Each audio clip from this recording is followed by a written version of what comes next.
الحمد لله رب العالمين إن الحمد لله نحمده ونستعينه ونستغفره ونعوذ بالله من شرور أنفسنا ومن سيئات أعمالنا من يهده الله فلا مضل له ومن يضلله فلا هادي له أشهد أن لا إله إلا الله وحده لا شريك له وأشهد أن محمدا عبده ورسوله يا أيها الذين آمنوا اتقوا الله حق تقاته ولا تموتن إلا وأنتم مسلمون يا أيها الناس اتقوا ربكم الذي خلقكم من نفس واحدة وخلق منها زوجها وبث منهما رجالا كثيرا ونساء واتقوا الله الذي تساءلون به والأرحام إن الله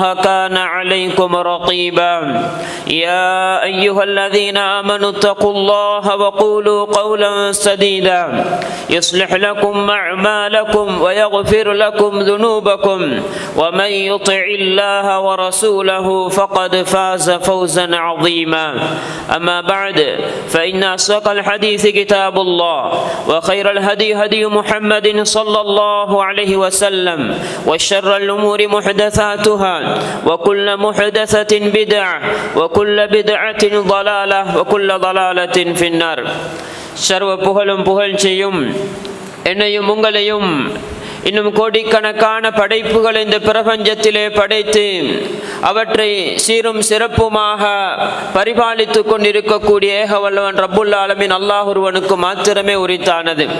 ஸலவாத்தும் சலாமும் நாம் உயிரிலும் மேலாக நேசிக்க கடமைப்பட்ட உத்தம நபி முஹம்மது ஸல்லல்லாஹு அலைஹி வஸல்லம் அவர்கள் மீதும் அன்னவர்களுடைய வாழ்க்கையை அச்சொட்டாக பின்பற்றி வாழ்ந்த உத்தம சஹாபாக்கள் அவர்களுக்கு பின்னல் நபிகளார் போற்றி அந்த தாபிஊங்கள் தபவு தாபிஈங்கள் மறுமை வரைக்கும் இந்த தூய இஸ்லாத்தை பின்பற்றி வாழுகின்ற வாழப்போகின்ற முஸ்லிமான மூமினான ஆண்கள் பெண்கள் அனைவர் பேரிலும் உண்டாவதாக.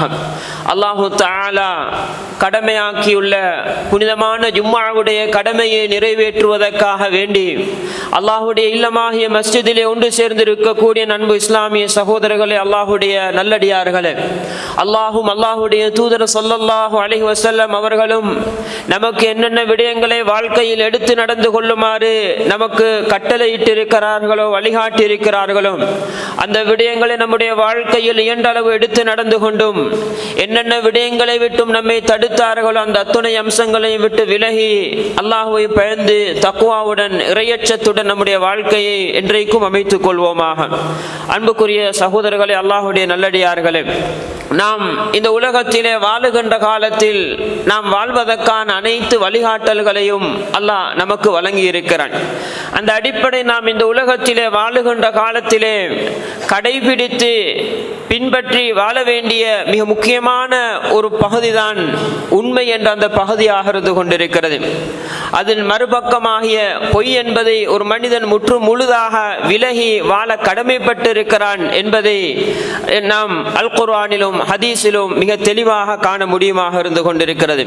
அன்புக்குரியவர்களே, அல்லாஹுடைய நல்லடியார்களே, உண்மை தன்மை என்பது அது ஈமானினுடைய அடித்தளமாக ஒரு மனிதனுடைய தக்குவாவை அடையாளப்படுத்துகின்ற முக்கியமான ஒரு பகுதியாக இந்த உண்மை தன்மை காணப்படுகிறது. ஒரு மனிதனுக்கு இந்த உலகத்திலும் மறுமையிலும் பல்வேறுபட்ட வெற்றிகளையும் விமோசனத்தையும் பெற்றுக் கொடுக்கின்ற அருமையான உன்னதமான குணமாக தன்மையாக உண்மை தன்மை காணப்படுகிறது. அல்லாஹு தஆலா அல் குர்ஆனிலே கூறுகின்ற பொழுது, யா அய்யுஹல்லதீன ஆமனூ, ஈமான் கொண்டவர்களே, இத்தகுல்லாஹ், அல்லாஹ்வை பயந்து கொள்ளுங்கள், வகூனு மஅஸ் ஸாதிகீன், நீங்கள் உண்மையாளர்களுடன் இருந்து கொள்ளுங்கள் என்று அல்லாஹு தஆலா என்னையும் உங்களையும் அழைத்து உண்மையாளர்களுடன் நீங்கள் இருந்து கொள்ளுங்கள் என்ற மிக பெரும் கட்டளை அல்லாஹ் அல் குர்ஆனிலே நமக்கு சொல்லுகிறான்.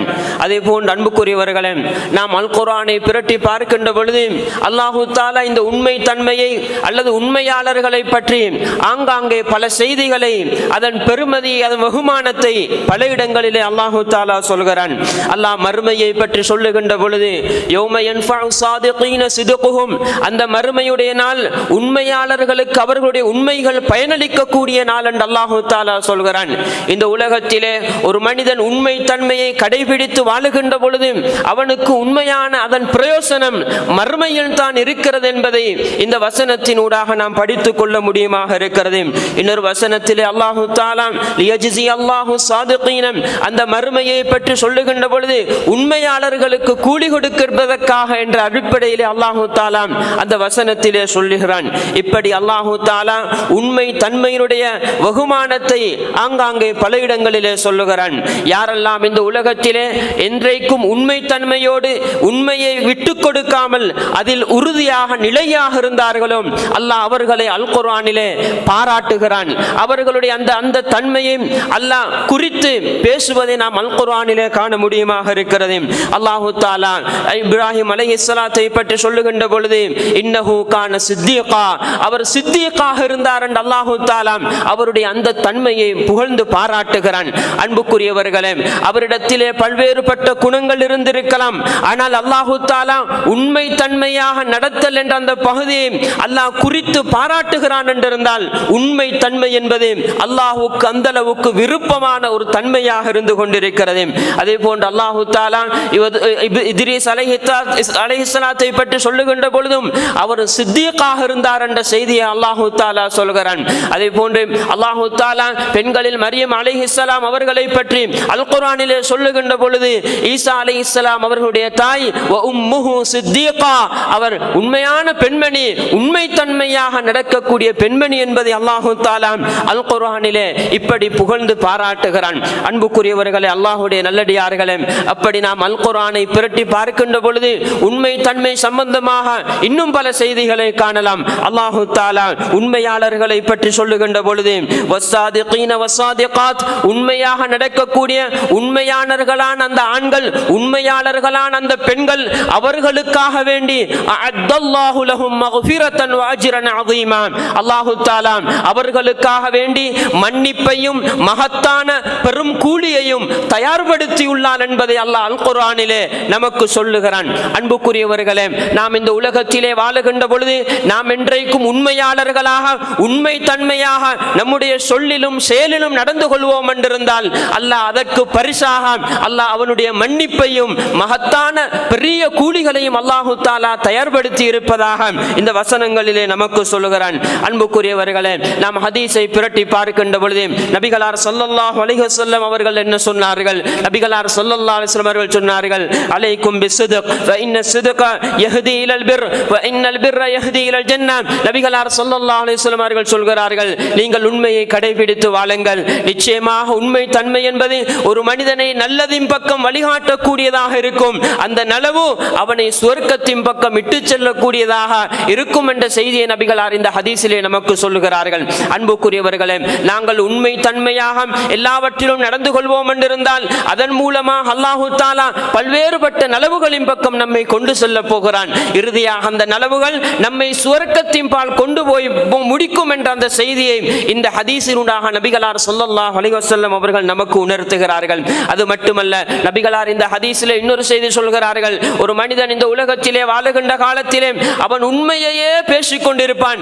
எந்த நிலையிலும் அவன் உண்மையை விட்டு கொடுக்காமல் எல்லா நிலையிலும் உண்மை தன்மையாக நடக்கக்கூடிய மனிதனாக ஒரு மனிதன் இருப்பான் என்றிருந்தால் அவன் அப்படியே உண்மை தன்மையாகவே இருப்பான். எந்த அளவுக்கு என்றால் ஹத்தா யுக்தப இன்தல்லாஹி சித்தீகா, அவன் அல்லாஹ்விடத்திலே சித்தீக் என்று எழுதப்படும் அளவுக்கு அவன் இந்த உலகத்திலே உண்மையை விட்டு கொடுக்காமல் உண்மை தன்மையாக நடந்து கொண்டிருப்பான் என்ற செய்தியை நபிகளார் ஸல்லல்லாஹு அலைஹி வஸல்லம் அவர்கள் சொன்னார்கள். இதிலே நபிகளார் என்ன சொல்லுகிறார்கள்? நாம் இந்த உலகத்திலே வாழுகின்ற காலத்திலே நமக்கு நம்ம உண்மையை விட்டு கொடுக்காமல் எந்த நிலையிலும் கசப்பாக இருந்தாலும் வெறுப்பாக இருந்தாலும் இதுதான் உண்மை என்றிருந்தால் உண்மையை நாம் வெளிப்படையாக நாம் பேசுகின்ற பொழுது உண்மை தன்மையாக நடந்து கொண்டே வாழுகின்ற பொழுது அல்லாஹு தஆலா நமக்கு சித்தீக் என்ற ஒரு பட்டத்தை நமக்கு தருகிறான். அன்புக்குரியவர்களே, அல்லாஹ்வுடைய நல்லடியார்களே, அந்த சித்தீக் அந்த பட்டம் எந்த அளவு ஒரு கண்ணியமான பட்டமாக இருந்து கொண்டிருக்கிறது. அல்லாஹு தஆலா அல் குர்ஆனிலே சொல்லுகின்ற பொழுது அல்லாஹ் தஆலா சித்திகீன்களை யாருடன் இணைத்து சொல்கிறான்? ஃபௌலாயிக மஅல்லதீன அன்அமல்லாஹு அல்லாஹ் தஆலா சொல்லுகின்ற பொழுது மினன் நபியீன வஸ்ஸித்தீகீன வஷ்ஷுஹதாஇ வஸ்ஸாலிஹீன் அல்லாஹ் தஆலா அருள் செய்த அந்த நபிமார்கள், அந்த சித்திகீன்கள், அந்த ஷுஹதாக்கள், சாலிஹீன்கள் என்று அல்லாஹ் தஆலா 4 சாராரை, அல்லாஹ்வுடைய அருள் பெற்ற 4 சாராரை இணைத்து கூறுகிறான். அந்த வசனத்தை நாம் பார்க்கின்ற பொழுது அல்லாஹ் தஆலா நபிமார்களை சொல்லுகிறான். அந்த வசனத்திலே அல்லாஹ் தஆலா இந்த உலகத்திலே தன்னுடைய உயிரையே அல்லாஹ்வுக்காக தியாகம் பண்ணிய அந்த ஷுஹதாக்களை சொல்கிறான். அல்லாஹ் நபிமார்கள் என்பதற்கும் ஷுஹதாக்கள் என்று சொல்லப்படக்கூடிய அந்த இரு சாராருக்கும் இடையிலே அல்லாஹ் தஆலா ஒரு சாராரை சொல்கிறான். அவர்கள் தான் உண்மை தன்மையாக நடந்த சித்திகீன்கள் என்று அல்லாஹ் தஆலா இந்த வசனத்திலே சொல்கிறான். எனவே அன்புக்குரியவர்களே, அல்லாஹ்வுடைய நல்லடியார்களே, இந்த வசனத்தில் அல்லாஹ் தஆலா இந்த அளவுக்கு நபிமார்களோடு ஷுஹதாக்களோடு சாலிஹீன்களோடு அல்லாஹ் இணைத்து உயர்தரமாக உன்னதப்படுத்திய ஒரு சாராராக சித்திக் என்ற சாரார் இருக்கிறார்கள் என்றிருந்தால் அந்த பட்டியலில் நானும் நீங்களும் சேர்ந்து கொள்வதற்கு நாம் எல்லா நிலைகளிலும் உண்மை தன்மையாக நடக்கக்கூடியவர்களாக இருப்போம் என்றிருந்தால் நபிகளார் சொன்னதை போன்று நாம் அல்லாஹ்விடத்தில் சித்திகீன்களாக எழுதப்பட போகிறோம். உண்மை தன்மை என்பது என்றைக்கும் மனிதனுக்கு உள்ளத்துக்கு அமைதியை கொடுக்கின்ற, மனதுக்கு திருப்தியான, மனதுக்கு நிம்மதியான ஒரு பகுதியாக இருக்கும் என்பதை பல்வேறுபட்ட ஹதீஸ்களினூடாக நாம் காண முடியுமாக இருந்து கொண்டிருக்கிறது. அன்புக்குரியவர்களே, அதே போன்றுதான் நம்முடைய எல்லா விடயங்களிலும் நாம் உண்மை தன்மையாக நடந்து கொள்வோம் என்றிருந்தால் அதிலே நிச்சயமாக பரக்கத் இருக்கிறது. குறிப்பாக நபிகளார் ஸல்லல்லாஹு அலைஹி வஸல்லம் அவர்கள் சொன்னார்கள், வியாபாரத்தினுடைய விடயத்திலே சொன்னார்கள், இருவரும் வாங்கக்கூடியவர் விற்கக்கூடியவர் அந்த வியாபாரிகள் அவர்களுடைய அந்த வியாபாரத்திலே உண்மை தன்மையாக நடந்து கொள்கிறார்கள் என்றிருந்தால் வெளிப்படை தன்மையாக தெளிவுபடுத்தி அவர்களுடைய வியாபாரத்திலே ஒளிவு மறைவில்லாமல் சரியான முறையிலே அவர்கள் உண்மை தன்மையாக நடந்து கொள்வார்கள் என்றிருந்தால் பூரிக லஹுமா ஃபீ பைஹிமா அவர்கள் இருவருடைய வியாபாரத்திலும் பரக்கத்து செய்யப்படும் என்று நபிகளார் ஸல்லல்லாஹு அலைஹி வஸல்லம் அவர்கள் சொன்னார்கள். அன்புக்குரியவர்களே, அல்லாஹ் உண்மைக்கு வைத்திருக்கிற வெகுமதியை பாருங்கள். அல்லாஹ் உலகத்திலே நம்முடைய பொருளாதாரத்திலே நம்முடைய விடயங்களிலே அல்லாஹ் தஆலா பரக்கத்தை ஏற்படுத்துவான். உண்மை தன்மையாக நாம் நடந்து கொள்வோம் என்றிருந்தால் அன்புக்குரியவர்களே, நாம் இந்த உலகத்திலே நம்முடைய பொருளாதார விடயங்களிலே நம்முடைய கொடுக்கல் வாங்கல்களிலே எத்தனை பொய்களை செய்கிறோம். அன்புக்குரியவர்களே, நாம் பொய்களினூடாக நமக்கு பரக்கத்து நம்முடைய பொருளாதாரம் பெருகும் என்று நினைக்கிறோம். என்னுடைய பொருளாதாரத்தை ஈட்டிக் கொள்வதற்கு நான் இந்த சந்தர்ப்பத்தில் ஒரு பொய்யை சொல்லுவதில் தான் எனக்கு லாபம் இருக்கிறது, அதனூடாகத்தான் எனக்கு பயனை அடைந்து கொள்ளலாம் என்று நாம் பொய்யை பேசிவிடுகிறோம். அதனால் எனக்கு இந்த உலகத்திலே நல்ல ஒரு வாழ்க்கை கிடைக்கும் என்ற கனவோடு நாம் செய்கிறோம். அன்புக்குரியவர்களே, நிச்சயமாக அது கிடைக்க மாட்டாது. நம்முடைய பொருளாதாரம் நமக்கு மன திருப்தியாக அமைவதற்கும் அந்த பொருளாதாரத்தில் பரக்கத்து ஏற்படுத்தப்படுவதற்கும் அல்லாஹ் தான் காரணியாக இருந்து கொண்டிருக்கிறான். அந்த பரக்கத்தை அல்லாஹ் தஆலா எதில் வைத்திருக்கிறான் என்றால் உண்மையிலே தான் வைத்திருக்கிறான். நாங்கள் அதிலே உண்மையாக நடந்து கொள்வோம் என்றிருந்தால் அல்லாஹ் தஆலா அங்கு பரக்கத்து செய்வான். சில நேரம் நாம் உண்மையை பேசுவதனால் 100 ரூபாய் தான் நமக்கு லாபம் கிடைக்க போகிறது. ஆனால் பொய்யை சொன்னால் 1000 ரூபாய் லாபம் அடையலாம் என்றிருந்தாலும் நாம் பொய் சொல்ல மாட்டேன், நான் உண்மையை தான் சொல்லுவேன் என்று நாம் உண்மை தன்மையாக நடந்து ஒரு 100 ரூபாவை தான் லாபமாக பெற்றுக்கொண்டாலும் நாம் நினையாத அளவுக்கு அல்லாஹ் தஆலா நாம் உண்மை தன்மையாக நடந்து கொண்டதனால் 1000 ரூபாவிலே இல்லாத பரக்கத்தை அல்லாஹ் தஆலா 100 ரூபாவிலே ஏற்படுத்துவான் என்ற அந்த உண்மையை நாம் மறந்துவிடக் கூடாது.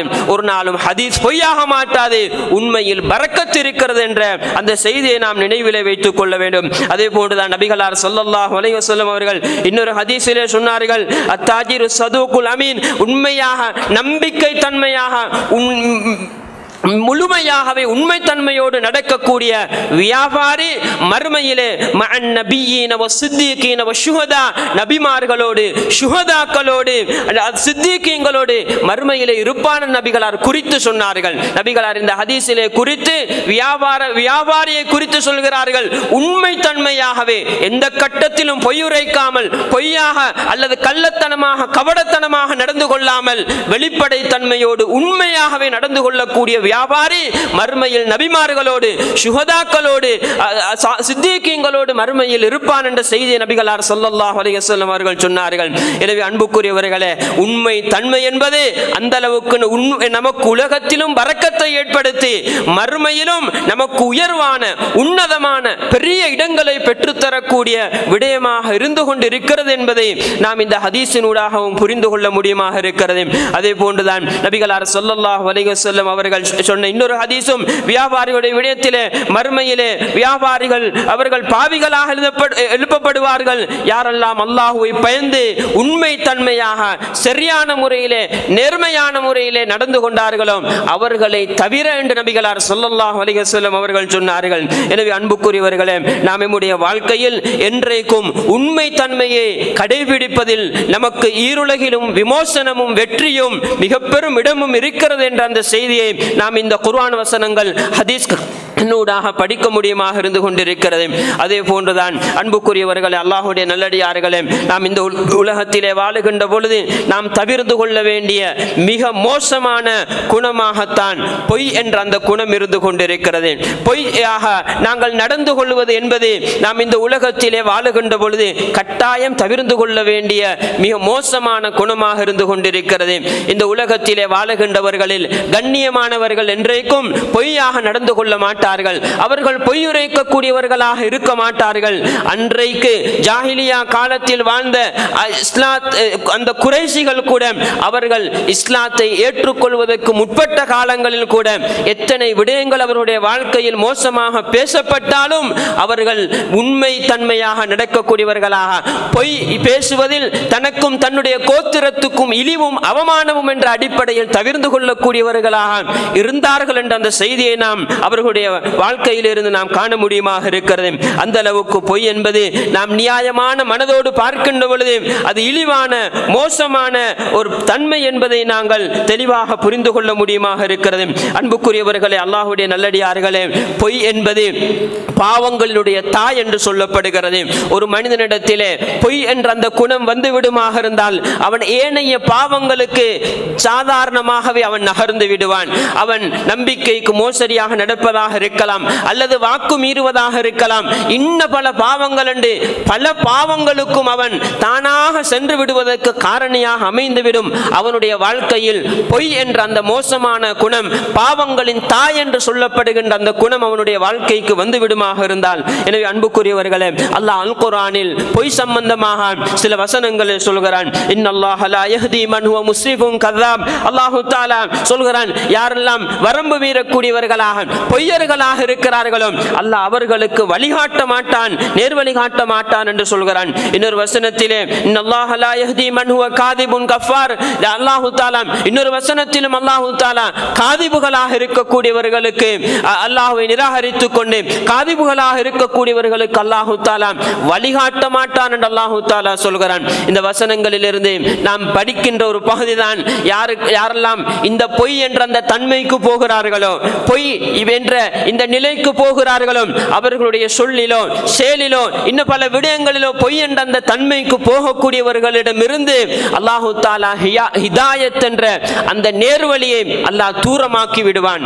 அல்லாஹ் தஆலா அவர்களிடமிருந்து ஹிதாயத் என்ற அந்த நேர்வழியை தூரமாக்கி விடுவான் என்ற அந்த செய்தியை இதன் விளக்கமாக நாம் காண முடியுமாக இருக்கிறது. அதே போன்றுதான் அல்லாஹ் தஆலா லஅனத்துல்லாஹி அலல் காதிபீன், பொய்யர்களுக்கு அல்லாஹ்வுடைய சாபம் என்ற செய்தி அல்லாஹ் தஆலா சொல்கிறான். அல்லாஹ்வுடைய சாபம் என்பது லேசானது அல்ல அன்புக்குரியவர்களே, அல்லாஹ்வுடைய சாபம் என்பது லேசானது அல்ல. நாம் சர்வசாதாரணமாக பொய் பேசி விடுகிறோம். பொய் என்பது அல்லாஹ்வுடைய லானத்தை பெற்று தருகின்ற, அல்லாஹ்வுடைய சாபத்தை பெற்று தருகின்ற பயங்கரமான குற்றம் என்பதை நாம் மறந்துவிடக் கூடாது. அதே போன்றுதான் அல்லாஹ் தஆலா இன்னொரு வசனத்திலே சொல்லுகின்ற பொழுது வயலுன் லிகுல்லி அஃபாக்கின் அஸீம், பொய்யனாக இருக்கின்ற இப்படி பொய்களை பரப்பி திரியக்கூடிய இப்படியான பாவிகளுக்கு கேடுதான் என்று அல்லாஹு தஆலா சொல்கிறான். பொய்யர்களுக்கு கேடுதான், பொய்யர்களுக்கு இந்த வெயில் இருக்கிறது என்ற செய்தி அல்லாஹு தஆலா கடுமையான வாசகத்தை கொண்டு அல் குர்ஆனிலே எச்சரிக்கை செய்கிறான். அதே போன்று அல்லாஹு தஆலா யாரெல்லாம் அல்லாஹ்வுடைய விஷயத்திலே பொய்யுரைத்துக் கொண்டிருந்தார்களோ, யாரெல்லாம் பொய்யர்களாக இருந்தார்களோ, அவர்களுடைய முகங்கள் எல்லாம் மறுமையில் கருமை பிடித்ததாக இருக்கும் என்ற செய்தியை அல்லாஹு தஆலா சொல்கிறான். எவ்வளவு கேவலமானது அன்புக்குரியவர்களே! பொய் என்பது எந்த அளவு கேவலமானது! நம்மை அத்தனை உலக மனிதர்களுக்கு முன்னிலையிலும் நாம் முகங்கள் கருமை பிடித்தவர்களாக, இழிவடைந்தவர்களாக காட்சியளிக்கின்ற அந்த பரிதாபமான, அந்த கேவலமான நிலையை பொய் ஏற்படுத்தி தரப்போகிறது என்றிருந்தால் நாம் பொய்யுடைய விடயத்தில் எந்த அளவுக்கு அல்லாஹ்வை பயப்பட வேண்டும், பொய்யுடைய விடயத்தில் நாம் எந்த அளவுக்கு இந்த விஷயங்களை பயப்பட வேண்டும் என்ற அந்த செய்தியை நம்முடைய கவனத்துக்கு எடுக்க வேண்டும். அது மட்டுமல்ல, அல்லாஹு தஆலா அதாபுன் அலீமும் பிமா கானூ யக்ஸிபூன், அவர்களுடைய பொய்யின் காரணமாக அவர்களுக்கு மறுமையிலே நொம்பலமான வேதனை இருக்கிறது என்ற செய்தியையும் அல்லாஹு தஆலா அல் குர்ஆனிலே சொல்லுகிறான். இப்படி நாம் அல் குர்ஆனை புரட்டி பார்க்கின்ற பொழுது பல வசனங்கள் நமக்கு பொய்யை பற்றி கடுமையான எச்சரிக்கைகளை தருகின்றன. இந்த அடிப்படையில் நாம் பொய்யுடைய விடயத்திலே கவனமாக நடந்து கொள்வோம். அதற்கு அல்லாஹு தஆலா நம் அனைவருக்கும் அருள் புரிவானாக. அல்ஹம்துலில்லாஹி ரப்பில் ஆலமீன் வஸ்ஸலாத்து வஸ்ஸலாமு அலா ரசூலில்லாஹ் வ அலா ஆலிஹி வ ஸஹ்பிஹி அஜ்மஈன். அன்புக்குரிய சகோதரர்களே, அல்லாஹ்வுடைய நல்லடியார்களே, நபிகளார் ஸல்லல்லாஹு அலைஹி வஸல்லம் அவர்கள் பொய்யை பற்றி சொன்ன சில செய்திகளும் இருக்கின்றன. நபிகளார் ஸல்லல்லாஹு அலைஹி வஸல்லம் அவர்கள் சொல்கிறார்கள், நான் உங்களுக்கு பொய்யை எச்சரிக்கை பண்ணுகிறேன். நிச்சயமாக பொய் மனிதனை பாவத்தின் பக்கம் வழிகாட்டக்கூடியதாக இருக்கும், பாவம் மனிதனை நரகத்தின் பக்கம் வழிகாட்டக்கூடியதாக இருக்கும் என்று நபிகளார் ஸல்லல்லாஹு அலைஹி வஸல்லம் அவர்கள் சொல்கிறார்கள். அன்புக்குரியவர்களே, நபிகளார் இந்த ஹதீஸிலே பொய்யை எச்சரிக்கை பண்ணிவிட்டு பொய் ஏற்படுத்துகின்ற பாரதூரமான விளைவை சொல்கிறார்கள். பொய் மனிதனை பாவத்தின் பக்கம் நகர்த்தி இறுதியிலே மனிதனை நரகத்தின் பக்கம் தள்ளிவிடுகின்ற பயங்கரமான வேலையை இந்த பொய் ஏற்படுத்தும், பயங்கரமான விளைவை பொய் ஏற்படுத்தும் என்பதை நபிகளார் ஸல்லல்லாஹு அலைஹி வஸல்லம் அவர்கள் எனக்கும் உங்களுக்கும் எச்சரிக்கை பண்ணுகிறார்கள். எனவே அன்புக்குரியவர்களே, அது மட்டுமல்ல, நபிகளார் ஸல்லல்லாஹு அலைஹி வஸல்லம் அவர்கள் சொன்னார்கள், ஆயத்துல் முனாஃபிக் ஸலாஸ், முனாஃபிக்குடைய நயவஞ்சகனுடைய பண்பு 3 இருக்கிறது என்று நபிகளார் ஸல்லல்லாஹு அலைஹி வஸல்லம் அவர்கள் சொல்லிவிட்டு அதிலே நபிகளார் முதலாவதாக சொன்னார்கள், அவன் பேசினால் பொய் பேசுவான் என்று சொன்னார்கள். முனாஃபிக்குகள் என்று சொல்லப்படக்கூடியவர்கள் அடிப்படையில் மோசமான தன்மையை கொண்டவர்கள். அவர்கள் அடிப்படையில் நபிகளாருடைய காலத்திலே முனாஃபிக்குகள் என்று இருந்தவர்கள். அவர்கள் உள்ளுக்குள் குஃப்ரை மறைத்துக் கொண்டு வெளியிலே முஸ்லிம்கள் போன்று நடித்துக் கொண்டிருந்தவர்கள். அவர்களிடத்தில் இருந்த மோசமான குணங்களில் சில பகுதிகளை நபிகளார் ஸல்லல்லாஹு அலைஹி வஸல்லம் அவர்கள் அடையாளப்படுத்தினார்கள். இந்த தன்மைகள் யாரிடத்தில் இருக்கிறதோ அவர்களிடத்தில் முனாஃபிக்குகளுடைய அடையாளம் இருக்கிறது என்று நபிகளார் ஸல்லல்லாஹு அலைஹி வஸல்லம் அவர்கள் சொன்னார்கள். நபிகளார் இன்னொரு ஹதீஸிலே எல்லா தன்மைகளும், அந்த தன்மைகள் அனைத்தும் இருக்கக்கூடியவன் சுத்தமான முனாஃபிக் என்ற அர்த்தத்திலே நபிகளார் ஸல்லல்லாஹு அலைஹி வஸல்லம் அவர்கள் சொன்னார்கள். அந்த அளவுக்கு அல்லாஹ்விடத்திலே மோசமான இடத்திலே இருக்கின்ற, நரகத்திலே அடித்தளத்தை பெறக்கூடிய மோசமான இடத்துக்குரியவர்கள் தான் முனாஃபிக்குகள் என்று சொல்லப்படக்கூடியவர்கள். அவர்களுடைய குணங்கள் யாரிடத்திலே இருக்கிறதோ அவர்கள் அந்த குணத்துக்குரியவர்கள் என்ற அடிப்படையில் நபிகளார் எச்சரிக்கை பண்ணுகிறார்கள். அதில் ஒன்றாக நபிகளார் ஸல்லல்லாஹு அலைஹி வஸல்லம் அவர்கள் பொய் அவர்களுடைய குணம் என்பதை நபிகளார் ஸல்லல்லாஹு அலைஹி வஸல்லம் அவர்கள் சொல்கிறார்கள் என்றிருந்தால் நம்மிடத்தில் முனாஃபிக்குகளுடைய குணம் இருக்கக்கூடாது, முனாஃபிக்குகளுடைய குணம் இருக்கக்கூடாது. நாம் வாழ்க்கையில் தொடர்ந்து பொய்யுரைக்கக்கூடியவர்களாக இருப்போம் என்றிருந்தால் அல்லாஹ்விடத்திலே முன்னைய ஹதீஸிலே வந்ததை போன்று நபிகளார் ஸல்லல்லாஹு அலைஹி வஸல்லம் அவர்கள் சொன்னார்கள், அப்படியே வாழ்க்கையிலே பொய்யோடு தன்னுடைய வாழ்க்கையை கொண்டு போகக்கூடியவன் அல்லாஹ்விடத்திலே கஸ்ஸாப் என்று எழுதப்படுவான் என்று நபிகளார் ஸல்லல்லாஹு அலைஹி வஸல்லம் அவர்கள் சொன்னார்கள்.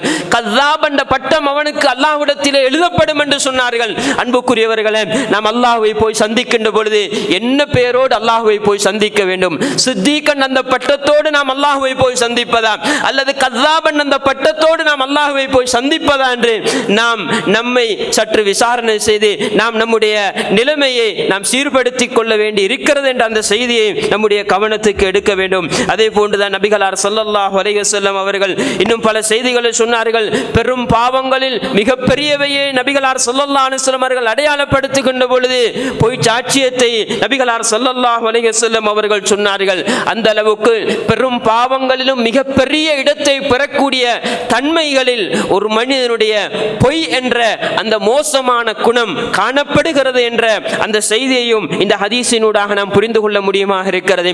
அதே போன்று நபிகளார் ஸல்லல்லாஹு அலைஹி வஸல்லம் அவர்களிடத்தில் ஒரு நபி தோழர் வந்து கேட்கிறார், ஒரு மூமின் இப்படி இருப்பானா இப்படி இருப்பானா இப்படி இருப்பானா என்று நபிகளார் ஸல்லல்லாஹு அலைஹி வஸல்லம் இடத்திலே சில நிலைகளை குறித்து கேட்கிறார்கள், அல்லது சில பாவங்களை குறித்து கேட்கிறார்கள். நபிகளார் ஸல்லல்லாஹு அலைஹி வஸல்லம் அவர்கள் இருக்கலாம் என்று சொன்ன நபிகளார் ஸல்லல்லாஹு அலைஹி வஸல்லம் அவர்கள் அந்த சஹாபி தொடர்ந்து கேட்கின்ற பொழுது கேட்கிறார்கள், ஒரு மூமின் பொய்யனாக இருப்பானா என்று கேட்டார்கள். அப்பொழுது நபிகளார் ஸல்லல்லாஹு அலைஹி வஸல்லம் அவர்கள் இல்லை என்று சொன்னார்கள், இல்லை என்று சொன்னார்கள். ஆக அன்புக்குரியவர்களே, நம்முடைய வாழ்க்கையில் பொய் இருக்கிறது என்றிருந்தால், நம்முடைய வாழ்க்கையில் பொய் இருக்கிறது என்றிருந்தால் நாம் சிந்திக்க வேண்டிய ஒரு பகுதி என்ன தெரியுமா? நான் மூமினா என்று நான் யோசிக்க வேண்டி இருக்கிறது, நான் ஒரு மூமினா என்று யோசிக்க வேண்டி இருக்கிறது.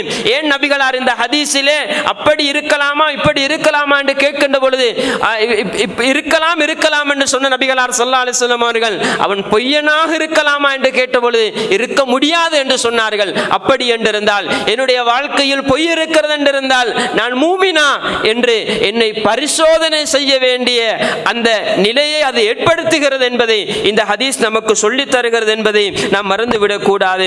அன்புக்குரியவர்களே, நம்முடைய வாழ்க்கையில் பல்வேறுபட்ட சந்தர்ப்பத்திலே நாம் பொய்யோடு தொடர்பு பட்டவர்களாக வாழ்ந்து கொண்டிருக்கிறோம். நாம் அன்றாடம் பல்வேறுபட்ட அமைப்பிலே நாம் பொய்க்கு தொடர்பாகி விடுகிறோம். இன்றைய உலகத்திலே சோசியல் மீடியாக்களாக இருக்கலாம், சமூக வலைத்தளங்களில் எத்தனையோ ஃபேக் நியூஸ்களை, பொய்யான வதந்தியான செய்திகளை நாம் சர்வ சாதாரணமாக பரப்பி விடுகிறோம். கண்டது கேட்டதுகெல்லாம் உண்மை அறியாமல் பரப்புவது பொய் என்பதற்கு, அவன் பொய்யன் என்பதற்கு அடையாளம் என்பதை நாம் சில ஹதீஸ்களில் காண முடியுமாக இருக்கிறது. அதே போன்றுதான் அன்புக்குரியவர்களே, இன்றைய இந்த சமூக வலைத்தளங்களில் நாம் பொய்யான விடயங்களை, போலியான விடயங்களை நாம் பரப்புகிறோம். போலியான படங்கள், போலியான காட்சிகள், போலியான வீடியோக்கள் என்று பல விடயங்களை நாங்கள் பரப்புகிறோம் என்றிருந்தால் நாம் அல்லாஹ்வை பயந்து கொள்ள வேண்டும். இவைகளெல்லாம் நமக்கு பொய்களாக எழுதப்பட்டு நமக்கு இந்த உலகத்திலும் மறுமையிலும் அல்லாஹ்விடத்தில் இருக்கின்ற தண்டனைகளை பெற்றுத்தரும் என்பதில் நாம் மிக கவனமாக இருந்து கொள்ள வேண்டும். அதே போன்றுதான் அன்புக்குரியவர்களே, நாம் இன்றைக்கு நம்முடைய பல விடயங்களில் பொய்யோடு தொடர்படுகிறோம். நம்முடைய வேலை வாய்ப்புகளுக்காக அல்லது மேற்படிப்புகளுக்காக நாம் விண்ணப்பங்களை கோருகின்ற விண்ணப்பிக்கின்ற பொழுது, அல்லது நம்முடைய டாக்குமெண்ட்ஸ்களை நாங்கள் ஒப்படைக்கின்ற பொழுது எத்தனையோ விதமான போலியான விடயங்களை அதிலே நாம் தொடர்படுத்தி விடுவோம். பொய்யான தகவல்களை எல்லாம் நாம் அங்கு சேர்த்து விடுகிறோம் என்றிருந்தால் நாம் பொய்யினூடாக நாம் நம்முடைய வாழ்க்கையை அமைத்துக் கொள்வது என்பது நம்முடைய வாழ்க்கைக்கு எந்த அளவுக்கு ஹராத்தை ஈட்டு தரக்கூடியதாக, மோசமான விளைவை ஏற்படுத்தி தரக்கூடியதாக மாறிவிடும் என்பதில் நாம் மிக கவனமாக இருந்து கொள்ள வேண்டும். நம்முடைய தொழில் விடயங்களிலும் நாம் பொய்யான அமைப்பிலே, நாம் பல்வேறுபட்ட அமைப்பில் விடுமுறைகளை பெற்றுக் கொள்வதற்காக அல்லது இன்னும் பல விடயங்கள், பரீட்சைகள் என்று பல விடயங்களில் நாம் பொய்யான போலியான அமைப்பிலே நாம் மோசடித்தனமாக நாம் நடந்து கொள்வோம் என்றிருந்தால் நிச்சயமாக இவைகள் அனைத்தும் நமக்கு மறுமையிலே பாதகமான பயங்கரமான விளைவுகளை ஏற்படுத்தும் என்பதில் நாம் மிகவும் அல்லாஹ்வை பயந்து கொள்ள கடமைப்பட்டிருக்கிறோம். அதே போன்றுதான் அன்புக்குரியவர்களே, தொழில் என்று வருகின்ற பொழுதும் இன்றைக்கு தொழிலிலே எத்தனை பொய்கள் செய்யப்படுகின்றன, எத்தனை போலியான விடயங்கள் தொழில்களிலே செய்யப்படுகின்றன. வருமானத்தை ஈட்டிக் கொள்வதற்காக தான் தொழிலிலே வருமானத்திலே கூடுதலான தொகையை பெற்றுக்கொள்ள வேண்டும் என்பதற்காக எத்தனை விடயங்கள் செய்யப்படுகின்றன. இன்றைக்கு பறந்து காணப்படுகின்ற ஆன்லைன் வியாபாரங்களாக இருக்கலாம், இவைகளில் எத்தனையோ போலியான விடயங்கள் நடைபெற்று கொண்டிருக்கின்றன. அதே போன்று நாம் பொருட்களை விற்கின்ற பொழுது, வாங்குகின்ற பொழுது நாம் பல்வேறுபட்ட பொய்களை உரைக்கிறோம். நம்முடைய எத்தனையோ கொடுக்கல் வாங்கல்களை, பொய்களை உரைக்கக்கூடியவர்களாக இருக்கிறோம். அத்தனையும் நமக்கு எழுதப்படுகிறது என்பதை நாம் மறந்துவிடக் கூடாது. ஒரு பொருளுடைய தரத்தை சொல்லுகின்ற பொழுது அது இந்த நாட்டுக்குரிய பொருளாக இருக்கும், நாம் இன்னொரு நாட்டுடைய பொருள் என்று சொல்கிறோம். இந்த கம்பெனியுடைய பொருளாக இருக்கும், இன்னொரு கம்பெனியுடைய பொருள் என்று நாங்கள் சொல்கிறோம். இப்படி அதனுடைய தரத்தை, உண்மையான தரத்தை மறைக்கக்கூடிய எத்தனை விடயங்களிலே ஈடுபடக்கூடியவர்களாக இருக்கிறோம். இருக்கிறோம். அதே போன்று நாம் விலை பற்றி சொல்லுகின்றதாக இருக்கலாம், அல்லது பில்களை ஏற்பாடு செய்கின்ற பொழுதாக இருக்கலாம், இன்னும் பல விடயங்களிலே நாம் பல்வேறுபட்ட டெக்ஸுகளிலிருந்து தப்பிக்கொள்வதற்காக என்று பொய்யான போலியான அமைப்புகளிலே நாம் பல்வேறுபட்ட குற்றங்களை பொய் தன்மையாக நாங்கள் கள்ளத்தனமாக கபடத்தனமாக நடக்கின்ற நடைமுறையை நாம் சமூகத்திலே சர்வ சாதாரணமாக கண்டு வருகிறோம். தொழில் என்று வருகின்ற பொழுது இன்னும் பல விடயங்களிலே சில தொழில்கள் அல்லது சில கண்ட்ராக்ட்கள் செய்யக்கூடியவர்களாக இருக்கலாம், அல்லது ஓட்டுநர்களாக செயற்படக்கூடியவர்களாக இருக்கலாம். இன்னும் சில துறைகளை இன்றைக்கு சமூகமே அடையாளப்படுத்தி இருக்கிறார்கள், அல்லது அவர்களே பேசிக் கொள்வார்கள். இந்த தொழில் என்றால் பொய் சொல்லத்தான் வேண்டும், இந்த தொழில் என்றால் பொய் சொல்லத்தான் வேண்டும், பொய் இல்லாமல் இந்த தொழில் இல்லை என்ற அளவுக்கு அதனை சர்வ சாதாரணமான ஒன்றாக அவர்கள் ஆக்கிக் கொண்டிருக்கிறார்கள். உலகத்திலே நியாயம் பேசலாம், உலகத்திலே தத்துவம் பேசலாம், அல்லாஹ்விடத்தில் இந்த தத்துவம் எடுபட மாட்டாது என்பதில் நாம் மிக கவனமாக இருந்து கொள்ள வேண்டும். அவைகள் ஒவ்வொன்றும் நமக்காக எழுதப்படுகிறது. அதன் மூலமாக ஈட்டப்படுகின்ற ஒவ்வொரு ஹராமான சொத்தும் நம்முடைய குடும்பத்தினுடைய வாழ்க்கையை நாசப்படுத்தக்கூடியதாக, நம்முடைய பிள்ளைகளுடைய எதிர்காலத்தை நாசப்படுத்தக்கூடியதாக இருக்கும் என்பதில் நாம் மிக கவனமாக இருந்து கொள்ள வேண்டும், மிக கவனமாக இருந்து கொள்ள வேண்டும். அப்படி நாம் பிழையான முறையிலே பொய்யை சொல்லி கள்ளத்தனமாக கபடத்தனமாக ஈட்டுகின்ற வியாபாரங்களில் பரக்கத்து ஏற்படுத்தப்பட மாட்டாது. நபிகளார் மேற்சொன்ன அந்த ஹதீஸிலே சொன்னார்கள், அப்படி ஒரு வியாபாரத்தில் நாம் பொய்யாக நடந்து கொள்வோம் என்றிருந்தால் முஹிக்கத் பரக்கத்து பைஹிமா, அந்த வியாபாரத்தினுடைய பரக்கத்து அழிக்கப்பட்டு விடும் என்று நபிகளார் ஸல்லல்லாஹு அலைஹி வஸல்லம் அவர்கள் சொன்னார்கள். ஹதீஸ் ஒரு நாளும் பொய்யாக மாட்டாது, ஹதீஸ் ஒரு நாளும் பொய்யாக மாட்டாது. நாம் இந்த விடயங்களில் மிக கவனமாக இருந்து கொள்ள வேண்டும்.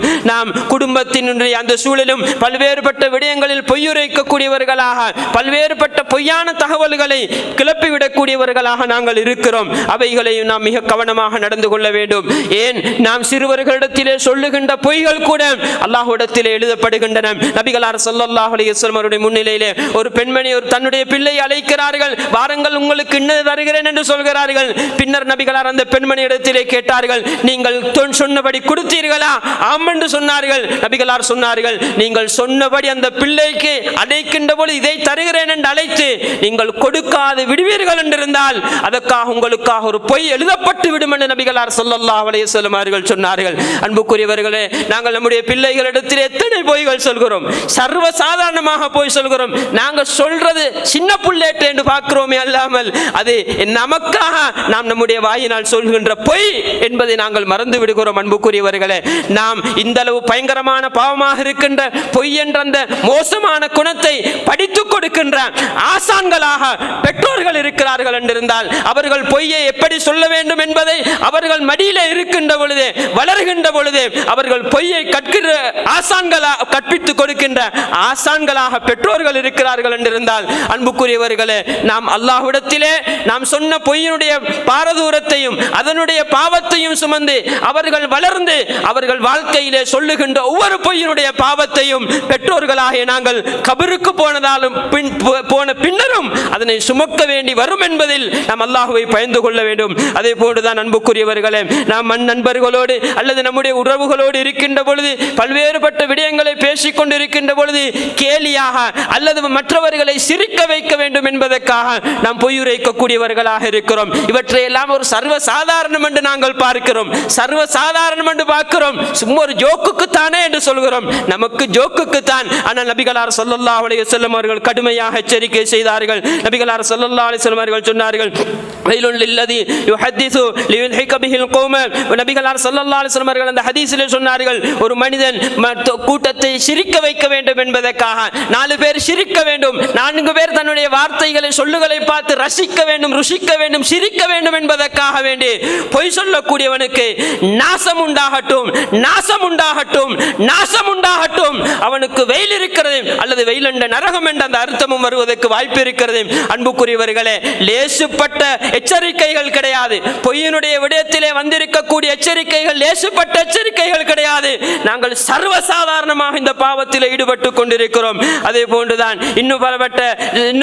இன்னும் நம்முடைய அன்றாட வாழ்க்கையில் அல்லது நம்முடைய பல்வேறுபட்ட ஆவணங்களில் என்று அல்லது நம்முடைய பல்வேறுபட்ட சான்றிதழ்களில் நாம் பொய்யுரைக்கக்கூடியவர்களாக இருக்கிறோம். அல்லது டிராபிக்களிடத்திலே தப்பிக்கொள்வதற்காக பொய்யுரைக்கக்கூடியவர்களாக இருக்கிறோம். இன்னும் பல கையொப்பங்கள் என்று பலதிலே நாங்கள் பொய்யான கையொப்பங்களை இடக்கூடியவர்களாக இருக்கிறோம். இந்த பொய்யான கையொப்பங்கள் என்பது கிட்டத்தட்ட அவைகள் பொய் சாட்சியத்துக்கு வரக்கூடியது. பொய் சாட்சியம் என்ற அந்த இடத்துக்கு அது வருமாக இருந்தால் அக்பருல் கபாயிர், பெரும் பாவங்களிலும் மிக பெரும் பாவங்கள் என்று நபிகளார் மிக பெரும் பாவங்களாக அடையாளப்படுத்தி அந்த பட்டியலில் வரும் என்பதையும் நாங்கள் மறந்துவிடக் கூடாது. அதே போன்றுதான் பொய்யினுடைய விடயத்திலே நாம் கவனீனமாக நடக்கிற இன்னொரு வழிதான் மார்க்கத்தினுடைய விடயங்களாக இருந்து கொண்டிருக்கின்றன. நமக்கு உண்மை தன்மை தெரியாமல் சரியான விளக்கம் இல்லாமல் பொய்யான ஃபத்வாக்களை நாங்கள் வழங்குவோம் என்றால், நாங்கள் இது சுன்னா இல்லாத ஒன்றை சுன்னத்தென்று நாங்கள் சொல்லுவோம் என்றிருந்தால், அல்லது மார்க்கத்தினுடைய தீர்ப்புகள் விடயத்தில் நாம் பிழையான விடயங்களை நாங்கள் பரப்புவோம் என்றிருந்தால் அல்லாஹ்வை பயந்து கொள்ள வேண்டும். அல்லாஹ்வுடைய விடயத்திலே பொய்யுரைக்கக்கூடியவர்களை அல்லாஹ் அல் குர்ஆனிலே மிக கடுமையாக எச்சரிக்கை பண்ணுகிறான். நபிகளார் ஸல்லல்லாஹு அலைஹி வஸல்லம் அவர்கள் சொன்னார்கள், மன் கதப அலைய முதஅம்மிதன் ஃபல்யதபவ்வ மக்அதஹு மினன் நார். யார் என் மீது வேண்டுமென்று பொய்யுரைக்கிறானோ அவன் அவனுடைய இடத்தை நரகத்திலே ஒதுக்கிக் கொள்ளட்டும் என்ற அர்த்தத்தில் நபிகளார் ஸல்லல்லாஹு அலைஹி வஸல்லம் அவர்கள் சொன்னார்கள். அந்த அளவுக்கு பயங்கரமான பாவமாகத்தான் இந்த பொய் இருந்து கொண்டிருக்கிறது. மறுமையிலே அவனுடைய மறுமை வாழ்க்கையில் என்ன தண்டனை கிடைக்க போகிறது? ஒரு மனிதன் பொய்யின் காரணமாக என்ன தண்டனை அனுபவிக்க போகிறான் தெரியுமா? அவன் மல்லாக்க படுத்திருக்க அவனுடைய வாயினுடைய ஒரு பக்கத்தில் இருந்து அப்படியே கிழிக்கப்பட போகிறது பின்பகுதி வரைக்கும். அவனுடைய மூக்கினுடைய பக்கத்தில் இருந்து அப்படியே பின்பகுதி வரைக்கும் கிழிக்கப்பட போகிறது. கண்ணிலே இருந்து அப்படியே பின்பகுதி வரைக்கும் கிழிக்கப்பட போகிறது என்ற அந்த செய்தியை நாங்கள் ஹதீஸ்களிலே காண முடியுமாக இருக்கிறது. இன்னொரு ஹதீஸில் அவன் மல்லாக்க படுத்திருக்கின்ற பொழுது ஒரு இரும்பு கொக்கியினூடாக அவனுடைய வாயினுடைய ஒரு புறத்தில் இருந்து அப்படியே பின்புறம் வரைக்கும் அப்படியே கிழிக்கப்பட போகிறது. மறுபுறமாக திரும்ப மறுபக்கத்தில் இருந்து கிழிக்கப்பட போகிறது. திரும்ப அந்த காயம் ஆறினதற்கு பின்னர் திரும்பவும் அப்படியே மாறி மாறி கிழிக்கப்படும் என்ற அந்த செய்தியை நாம் ஹதீஸ்களிலே காண முடியுமாக இருக்கிறது. எனவே அன்புக்குரியவர்களே, நாம் வாழ்க்கையில் வாழுகின்ற இந்த குறுகிய காலத்தில் உண்மையாளர்களாக வாழ்வோம். அல்லாஹ்விடத்திலே சித்தீக் அந்த பட்டத்தோடு நாம் வாழ்வோம். நம்முடைய வாழ்க்கையில் பொய்யோடு தொடர்பு பட்டிருந்தால் அந்த பொய் என்ற அந்த நிலையிலிருந்து தௌபா செய்து கொள்வோம். அல்லாஹ் குற்றம் பிடித்து விடுவான் என்றிருந்தால் நம்முடைய மறுமை பயங்கரமான நிலை அடைய போகிறது என்பதை இந்த செய்திகள் நமக்கு உணர்த்துகின்றன. எனவே நம்முடைய வாழ்க்கையில் பொய்யோடு தொடர்பு பட்டிருந்தால் நாம் அல்லாஹ்விடத்திலே கதாப் என்ற அந்த நிலையோடு அல்லாஹ்வை போய் சந்திக்க கூடாது. தௌபா செய்து நாம் திருந்திக் கொண்டு இனி பேசுகின்ற ஒவ்வொரு வார்த்தையையும் அல்லாஹ்வை பயந்து மலக்குமார்கள் எழுதிக் கொள்வார்கள். மறுமையில் அல்லாஹ்விடத்திலே வந்துவிடும் என்ற அந்த பயத்தோடு மச்சத்தோடு நம்முடைய வாழ்க்கையை அமைத்துக் கொள்வோமாக. அதன்படி நம்முடைய வாழ்க்கை சீர்பெற்ற வாழ்க்கையாக அமைந்து விடுவதற்கு அல்லாஹ் எனக்கும் உங்களுக்கும் என் குடும்பத்துக்கும் உங்கள் குடும்பத்துக்கும் அல்லாஹு தஆலா தௌஃபீக் செய்வானாக. நம் அனைவரையும் உண்மையாளர்களாக வாழ வைத்து அல்லாஹ்விடத்தில் சித்தீக் அந்த பட்டத்தோடு அல்லாஹ்வை போய் சந்திக்கின்ற அந்த பாக்கியத்தை அல்லாஹ் நம் அனைவருக்கும் தந்தருவானாக. நம் பாவங்கள், நம் பெற்றோர்கள், நம் உஸ்தாதுமார்கள், இணைய முஸ்லீம்கள் அனைவருடைய பாவங்களையும் மன்னித்து மேலான ஜன்னத்துல் ஃபிர்தௌஸிலே ஒன்று சேர்ப்பானாக. வ ஆகிரு தஅவானா அல்ஹம்துலில்லாஹி ரப்பில் ஆலமீன்.